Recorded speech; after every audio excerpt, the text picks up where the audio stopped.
Əvvəlcə tullantılar emal edilir, sonra isə hazırlanan məhsullar dünyanın 10-a yaxın ölkəsinə ixrac edilir.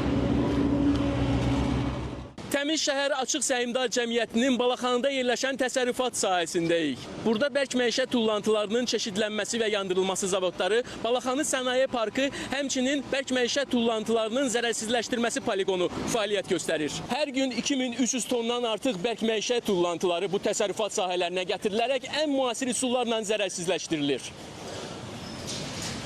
Burada tullantılar çeşidləndikdən sonra yararsız hissə yandırılır. Qalıq tullantılarsa tullantıların zərərsizləşdirməsi poligonuna göndərilir. Təkrar emala yararlı olan tullantılar, kağız, plastik, oduncaq, qara metal, əlvan metal və digər yararlı materiallar bu zavodda çeşidlənərək təkrar emal müəssisələrinə göndərilir və həmin müəssisələrdə deməli yeni məhsul istehsalında həmin təkrar xamaldan istifadə olunur.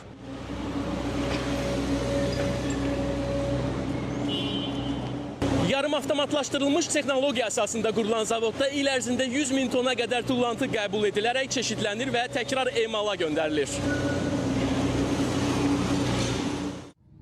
Balaxanı Sənaye Parkında fəaliyyət göstərən rezidentlər kağız, karton, taxta, oduncaq materialları, butulka, plastik qablar və digər tullantıların emalı ilə məşğuldular. Burada istehsal olunan məhsullar Rusiya, Belarus, Gürcüstan, ABŞ, İsveçrə, Hollandiya və digər bu kimi inkişaf eləmiş xarici ölkələrə ixrac edilir. Qeyd edim ki, hal-hazırda burada plastik kütlələrin təkrar emala cəlb olunması prosesinin şahidiyik. Bərk məişət tullantıları çeşidləndikdən sonra bu müəssisədə belə xırda hissələrə ayrılır. Bu xırda hissələrdən sonraki mərhələdə isə xüsusi avadanlıq vasitəsilə çox qısa müddətdə, saniyələr ərzində gördüyünüz bax belə plastik paralar.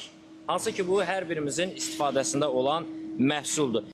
Bakı Bərk Məişət Tullantılarının Yandırılması Zavodunun fəaliyyəti ekoloji baxımdan önəmli bir addım olaraq alternativ enerji təminatında da müstəsna rol oynayır. Zavoda gələn tullantılar yandırılaraq elektrik enerjisi əldə olunur. Əldə olunan elektrik enerjisinin deməli miqdarı il ərzində 200 milyon kilovat-saat elektrik enerjisindən çoxdur. Həmin elektrik enerjisi deməli Gəncə boyda bir şəhərin elektrik enerjisinə təchizatına kifayət edir.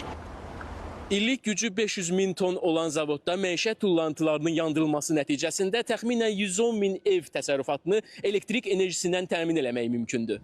Zavodun fəaliyyəti tullantıların ümumi həcminin azalmasına, təbii resurslara və enerjiyə qənaət olunmasına, yaşıl biznesin genişlənməsinə, həmçinin ətraf mühitin mühafizəsinə xidmət eləyir. Emil Məlikov, Elvin Qəhrəmanov, ASTV Xəbər.